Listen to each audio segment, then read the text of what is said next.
चलो ठीक है, आगे बढ़ते हैं। टेस्टिस का क्रॉस सेक्शन देख लेते हैं, लॉन्गिट्यूडनल सेक्शन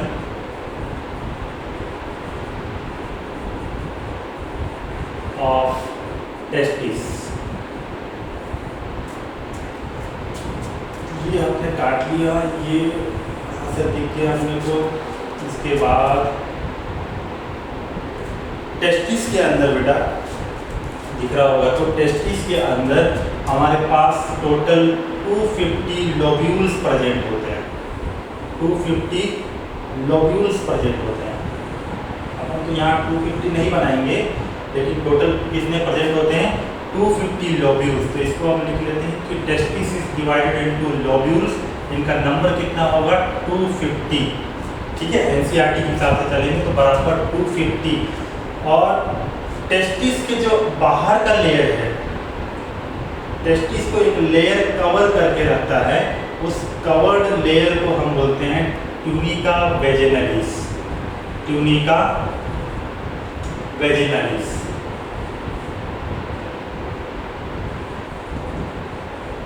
उसके बाद आपके पास ट्यूनिका वेजिनलिस से आप टेस्टिस के अंदर आए तो अंदर में आपको यहाँ पे ये कनेक्टिव टिश्यू दिख रहा है। ये क्या चीज़ दिख रहा है? कनेक्टिव टिश्यू दिख रहा है। ये कनेक्टिव टिश्यू जो है इसको हम बोलते हैं tunica albuginea. Tunica albuginea. Tunica albuginea is what? It is white fibrous connective tissue. White fibrous connective tissue. और वाइट फाइब्रस कनेक्टिव टिश्यू के बाद आपके पास पहुंच गया लोब्यूल्स। लोब्यूल्स का नंबर है 250। लोब्यूल्स भी लाइन होता है कनेक्टिव टिश्यू से।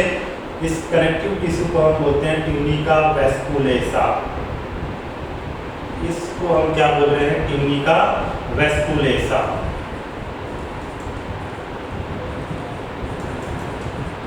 ट्यूनिका वेस्कुलेसा। और उसके बाद ट्यूनिका, तो 3 लेयर से टेस्टिस कवर्ड है। सबसे बाहर में ट्यूनिका वेजिनलिस, सेकंड में ट्यूनिका एल्बुजिनिया जो कि आपको लोब्यूल्स बना के देगा, है ना, वाइट फाइब्रस कनेक्टिव टिश्यू का बना हुआ है। और थर्ड में ट्यूनिका वेस्कुलेसा।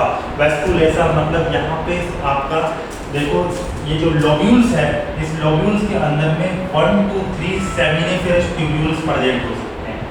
1 2 3 क्या प्रेजेंट हो सकते हैं? सेमिनिफेरस ट्यूब्यूल्स प्रेजेंट हो सकते हैं।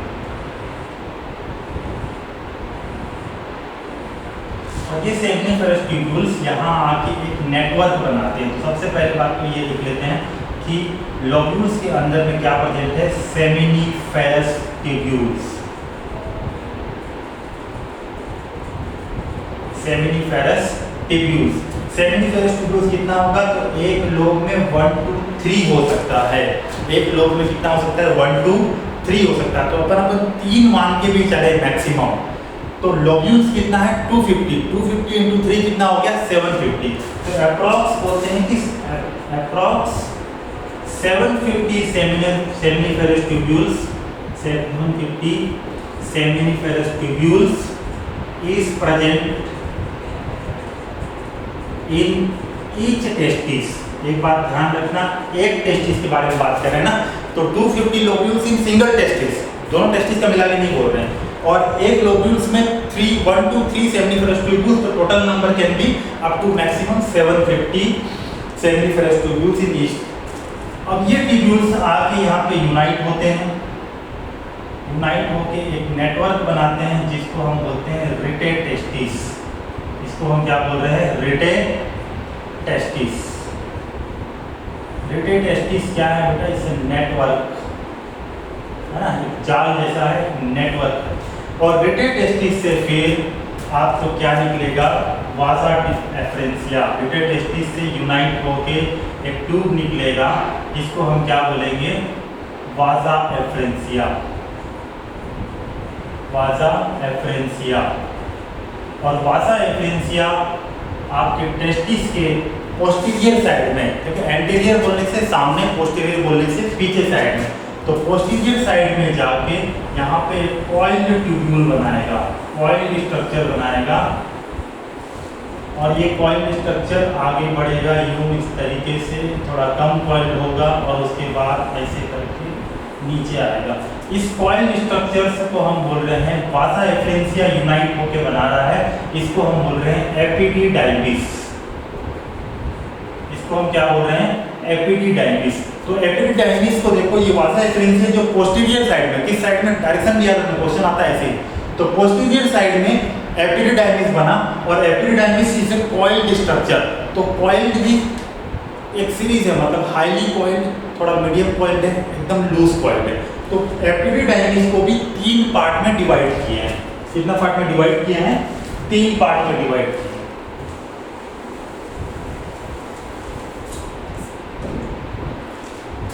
तो सबसे ऊपर वाला जो हाईली कॉइल्ड है, इसको अपन बोल रहे हैं हेड, है ना।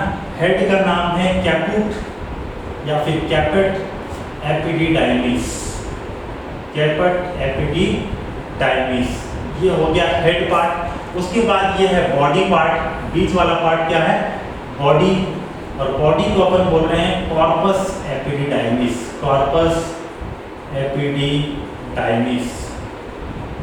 और तीसरा पार्ट हो गया सबसे नीचे वाला, जिसको हम बोल रहे हैं टेल, और टेल का नाम है काउडल एपिडिडाइमिस।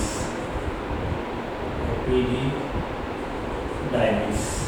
ठीक है। तो 3 रीजन है एपिडिडाइमिस का। हाईली कॉइल्ड हेड है, जिसको अपन बोल रहे हैं कैपोट एपिडिडाइमिस।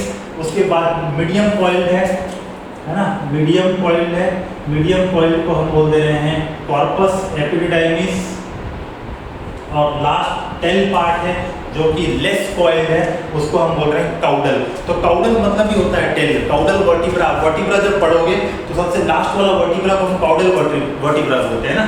तो वहीं से याद हो जाएगा कि टेल वाला पार्ट जो एपिडिडाइमिस का है, उसको हम क्या बोल रहे हैं? काउडल एपिडिडाइमिस बोलते हैं। उसके बाद ये पीछे से होते हुए ये यहाँ निकल गया ऊपर की ओर, ये है आपका वाजा डिफरेंस।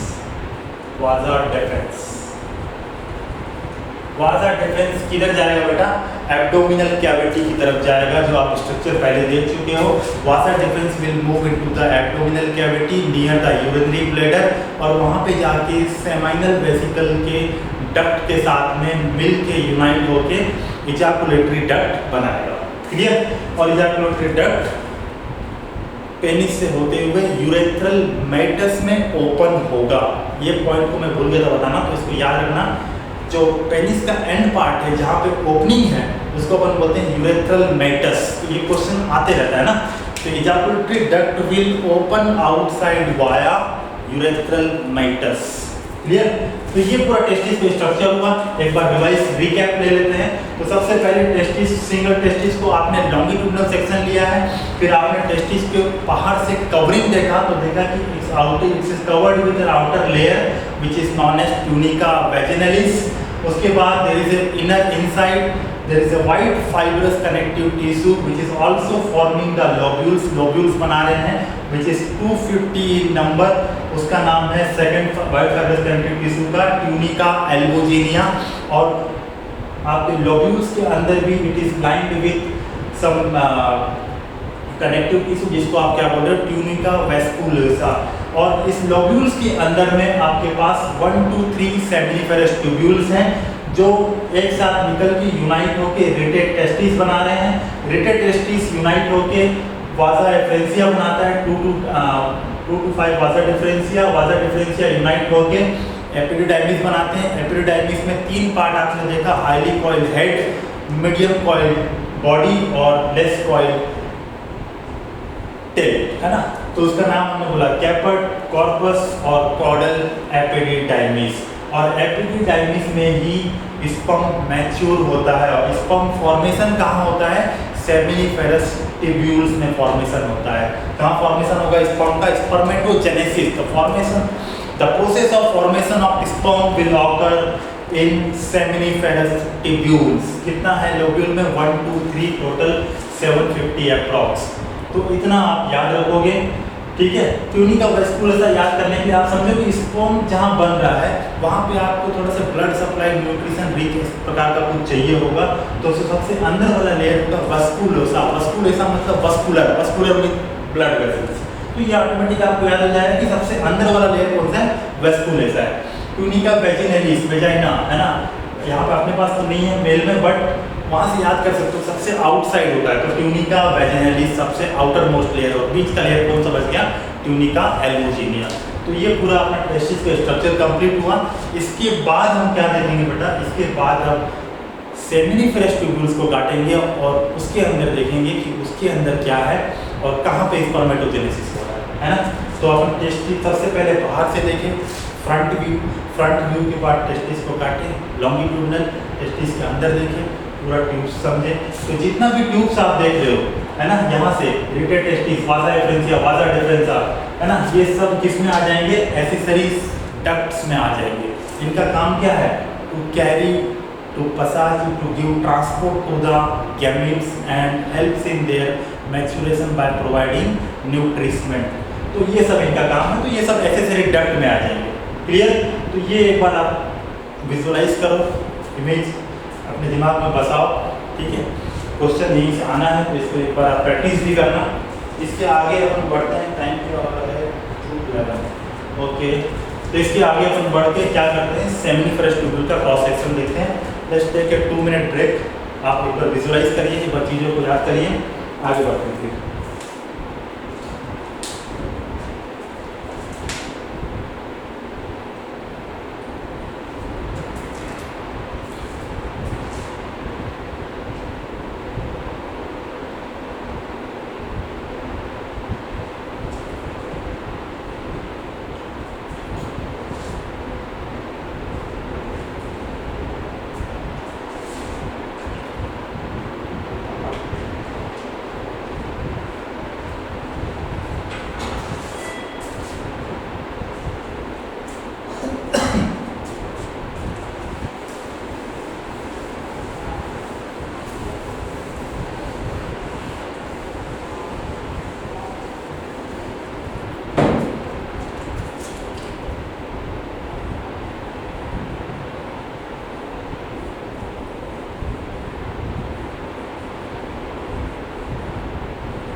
चलो आगे चलते हैं।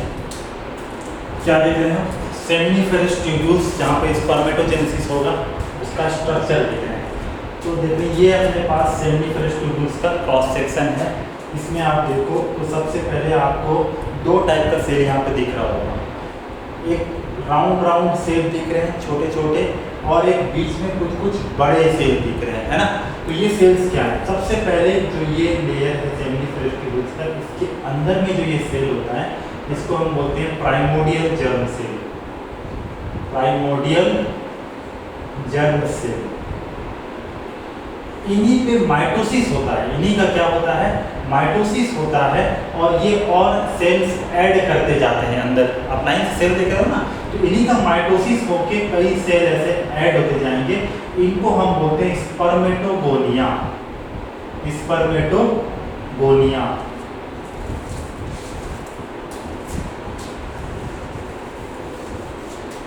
इनको हम बोलते हैं स्पर्मेटोगोनिया। अच्छा, प्राइमोर्डियल जर्म सेल का नेचर क्या है बोलने से क्लास 11 में अपन एनिमल टिश्यू बोल के एक चैप्टर पढ़े थे, और टाइप्स ऑफ एपिथेलियम टिश्यू देखे। तो ये एपिथेलियल टिश्यू है। कौन सा एपिथेलियल है बोलने से याद रखोगे, cuboidal germinal epithelium, cuboidal germinal epithelial cells. Cuboidal nature के है ना, क्यूब छोटे छोटे सेल्स में क्यूबॉइडल नेचर के होते हैं। प्राइमोर्डियल जर्म सेल, ये स्पर्मेटोगोनिया क्यूबॉइडल जर्म सेल। अब स्पर्मेटोगोनिया होके आगे यहीं से में क्या होगा, स्पर्मेटोजेनेसिस होगा, और स्पर्मेटोजेनेसिस होके कैसे होगा, मियोसिस होके होगा, और मियोसिस होके स्पर्मेटोजेनेसिस होगा, स्पर्मेटोजेनेसिस होके आपको क्या मिलेगा, स्पर्मेटिड्स मिलेगा। क्या मिलेगा, स्पर्मेटिड्स, और स्पर्मेटिड्स से क्या मिलेगा, स्पर्मेटोजोआ मिलेगा। ठीक है, स्पर्मेटोजोआ। तो ये अपन अलग से पढ़ेंगे पूरा स्पर्मेटोजेनेसिस जब प्रोसेस पढ़ेंगे कि किसके बाद कौन सा बनता है, कौन सा डिप्लॉइड है, कौन सा हैप्लॉइड है, वो डिटेल में पढ़ेंगे। ये समझो कि प्राइमोर्डियल जर्म सेल से ही माइटोसिस होके पहले स्पर्मेटोगोनिया बनता है, फिर इसी स्पर्मेटोगोनिया में मियोसिस होके गैमेट्स बनते हैं ना। गैमेट्स फाइनल मैच्योर गैमेट को अपन क्या बोलते हैं, स्पर्मेटोजोआ बोलते हैं। तो फिर ये लंबे लंबे सेल क्या हैं सर, तो ये लंबे लंबे सेल हैं सर्टोली सेल। इन सेल का नाम है सर्टोली सेल। सर्टोली सेल को हम और एक नाम बोलते हैं सस्टेंटाकुलर सेल, सस्टेंटाकुलर सेल्स। दो नाम से भी मन नहीं कर रहा है, एक नाम और लिख देते हैं, तीसरा नर्स सेल। तीसरा क्या नाम हो गया, नर्स सेल। इनका काम क्या है, हॉस्पिटल जाते हैं नर्स क्या करती है, बराबर ध्यान देती है ना, बस इनका भी काम वही है, ध्यान देने का। क्या ध्यान देना है, तो न्यूट्रिशन प्रोवाइड करेंगे। दे प्रोवाइड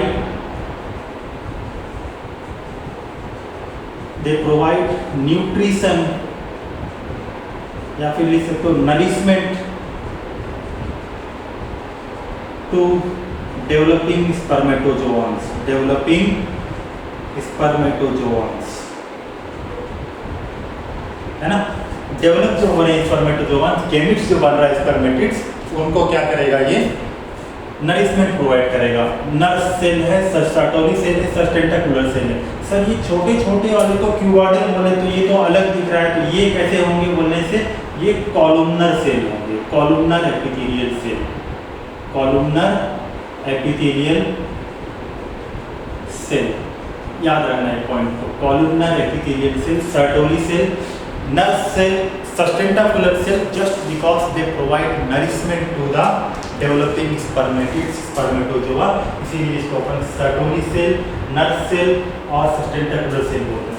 ठीक है, सर्टोली सेल और क्या क्या करेगा, यहाँ पे लिख लेते हैं सर्टोली सेल। खास याद रखना, क्वेश्चन आएगा भूल जाओ। पहला, एक ये हार्मोन बनाएगा जिसका नाम है इनहिबिन। पहले क्या नाम है इसका, इनहिबिन, एक हार्मोन बनाएगा। दूसरा एक ये प्रोटीन बनाएगा जिसका नाम है एबीपी। एबीपी मतलब एंड्रोजन बाइंडिंग प्रोटीन। ठीक है, और तीसरा ये एक हार्मोन बनाएगा जिसका नाम है AMH। इसको बोलते हैं एंटी म्यूलेरियन हार्मोन। तो ये तीनों याद रखोगे। पहला इनहिबिन, ठीक है, आगे जाके मैं इनका रेगुलेशन बताऊंगा कि स्पर्म कब ब्रेन से बनना चालू होता है, सिग्नल आता है, कैसे स्पर्म को बंद करवाया जाता है सिग्नल देके, वहाँ पे ये काम आएगा। तब आपको याद आना चाहिए कि इनहिबिन कौन बना रहा था, सर्टोली सेल बना रहा था। ABP एंड्रोजन बाइंडिंग प्रोटीन, इसका क्या काम है देखते हैं चलो। अच्छा, ये हो गया आपका सेमिनिफेरस ट्यूब्यूल्स के अंदर का स्ट्रक्चर। आप देखिए कि यहाँ पे प्राइमोर्डियल जर्म सेल है क्यूबॉइडल नेचर का, जहाँ पे स्पर्म फॉर्मेशन हो रहा है। उसके बाद बीच बीच में कुछ कॉलुमनर सेल हैं जिनको हम बोल रहे हैं सर्टोली सेल या फिर नर्स सेल, जो नरिशमेंट प्रोवाइड कर रहे हैं। उसके अलावा ये तीन चीज सीक्रेट कर रहे हैं, इनहिबिन, ABP और AMH। और इनके बाजू में ये ऐसे ही करके आपको यहाँ भी बनाना है, यहाँ भी बनाना है। मैं एक में बना दिया समझाने के लिए, काफ़ी है। उसके बाद इनके बीच में ये जो स्पेस दिख रहा है ना, ये जो स्पेस आपको दिख रहा है, इस स्पेस को आप क्या बोल सकते हो, इंटरस्टिशियल स्पेस। इंटरस्टिशियल स्पेस, और यहाँ पे जो सेल मिलेंगे उनको बोलेंगे इंटरस्टिशियल सेल। इंटरस्टिशियल सेल, या फिर इसी सेल का दूसरा नाम है लीडिंग सेल। क्या नाम है? Leydig cell. ये लीडिंग सेल क्या बनाते हैं? ये लीडिंग सेल बनाते हैं एंड्रोजन, मेल हार्मोन। कौन बना रहा है? एंड्रोजन बना रहा है। अपन बोले थे ना टेस्टिस को अपन क्या बोलेंगे? प्राइमरी सेक्स ऑर्गन, क्योंकि गैमेटोजेनेसिस भी होगा और मेल हार्मोन भी बनेगा एंड्रोजन। तो ये टेस्टिस का सेमिनिफेरस ट्यूब्यूल्स, तो क्या बन रहा है? एंड्रोजन बन गया। कौन बनाया? लीडिंग सेल बनाया सर। ठीक है, एंड्रोजन तो सर बाहर बन गया ट्यूब के, यहाँ सेमिनिफेरस ट्यूब्यूल्स के अंदर गैमेट तो यहाँ बन रहा है। और टेस्टोस्टेरोन ये एंड्रोजन हार्मोन है, ये स्पर्मेटोजेनेसिस करवाता है। इसका काम क्या है? To promote spermatogenesis, to promote spermatogenesis, है ना, स्पर्म बनाने की प्रक्रिया को प्रमोट करेगा। तो स्पर्मेटोजेनेसिस अंदर चल रहा है और टेस्टोस्टेरोन एंड्रोजन बना बाहर है।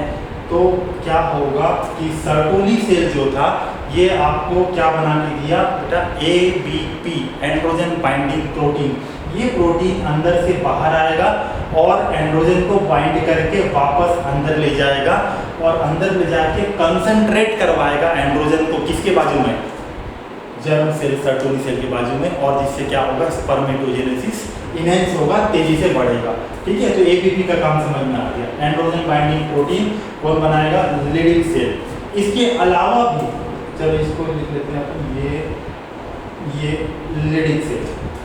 इसके अलावा कुछ और सेल्स होते हैं, WBC सेल्स होते हैं, जिनको आपके NCERT लिखता है immunocompetent cell. Immunocompetent cells, ठीक है, इम्यूनो कॉम्पिटेंट सेल्स WBC, जो आपके टेस्टिस में प्रोटेक्शन का काम कर रहे हैं, इम्यून सिस्टम का काम कर रहे हैं, तो वो भी यहाँ पे इंटरस्टिशियल स्पेस में अवेलेबल है। तो आप देखो इंटरस्टिशियल में दो सेल आपको याद रखना है, एक लीडिंग सेल, लीडिंग सेल को इंटरस्टिशियल सेल भी बोल रहे हैं, क्योंकि दो बीच की जगह वो स्पेस को अपन इंटरस्टिशियल स्पेस बोलते हैं। तो स्पेस के नाम से ही इंटरस्टिशियल सेल है। और लीडिंग सेल एंड्रोजन बनाता है, इस एंड्रोजन को सर्टोली सेल से बना हुआ ABP कैप्चर करता है, पकड़, एंड्रोजन बाइंडिंग प्रोटीन है, बाइंड किया, अंदर ले गया, अंदर ले गया, अंदर क्या करेगा? टेस्टोस्टेरोन इकट्ठा होगा, कंसंट्रेट होगा और स्पर्मेटोजेनेसिस करवाएगा, राइट। तो ये काम हो गया। उसके अलावा आप याद रखो कि इम्यूनो कॉम्पिटेंट सेल, तो स्टेटमेंट में आएगा क्वेश्चन कि interstitial space have two different types of cells, Leydig cells and immunocompetent cell, right है कि रॉन्ग है? तो आपको देखना है कि ये स्टेटमेंट राइट है। जानबूझ के आपको single type of cell known as Leydig cell, गलत स्टेटमेंट है। दो टाइप के सेल हैं, लीडिंग सेल है और इम्यूनो कॉम्पिटेंट सेल भी है। ठीक है, तो इस प्रकार से पूरा ये आपका लगभग मेल का पूरा पार्ट अब लगभग हम लोग कंप्लीट कर लिए। यहाँ से हमको क्या देखना है? यहाँ से हमको देखना है कि स्पर्मेटोजेनेसिस की प्रक्रिया पूरा समझना पड़ेगा, स्पर्मेटोजेनेसिस, फॉर्मेशन ऑफ स्पर्म। उसके बाद हम मूव करेंगे और क्या देखेंगे?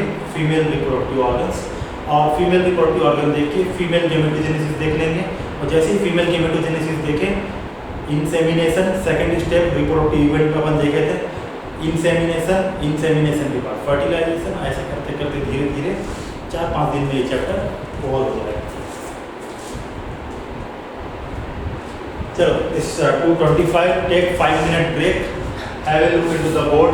सेल्स का नाम याद रखो, ठीक है। आपको जो माइनर टेस्ट अगला होगा उसमें यही चैप्टर से क्वेश्चन आने वाला है, और डेफिनेटली जो मैं बोल रहा हूँ वहाँ से क्वेश्चन जरूर आने वाला है। जिस प्रकार से आपको बता रहा हूँ कि ये पेयर्ड अनपेयर्ड ये सब पूछता है, ध्यान से पढ़ो। आउटर लेयर कौन सा है, मिडिल लेयर कौन सा है, इनर लेयर कौन सा है, याद रखो, है ना। सेल्स के नाम याद रखो, तीनों नाम याद रखो। आपको सस्टेंटाकुलर सेल बोल के पूछ दिया और आपको सिर्फ सर्टोली सेल याद है तो आप पहचान नहीं पाओगे ये सेल क्या करेगा। तो दोनों सेम सेल है, तो दोनों सेम सेल है बोलने से दे विल प्रोवाइड नरिशमेंट। और ये तीन हार्मोन, जो भी हार्मोन और प्रोटीन, ये तीनों को याद रखो, ठीक है। इसके बाद जब स्पर्मेटोजेनेसिस देख लेंगे, फिर उसका रेगुलेशन देखेंगे, ब्रेन से लेके टेस्टिस तक कैसे रेगुलेट होता है स्पर्मेटोजेनेसिस। तो वहाँ पे आपको ये हार्मोन का जरूरत पड़ेगा, इनहिबिन। और ये क्वेश्चन आते रहता है कि इनहिबिन कौन बनाता है, ठीक है। तो ये देखो आप एक बार। चलो फिर नेक्स्ट क्लास में मिलते हैं।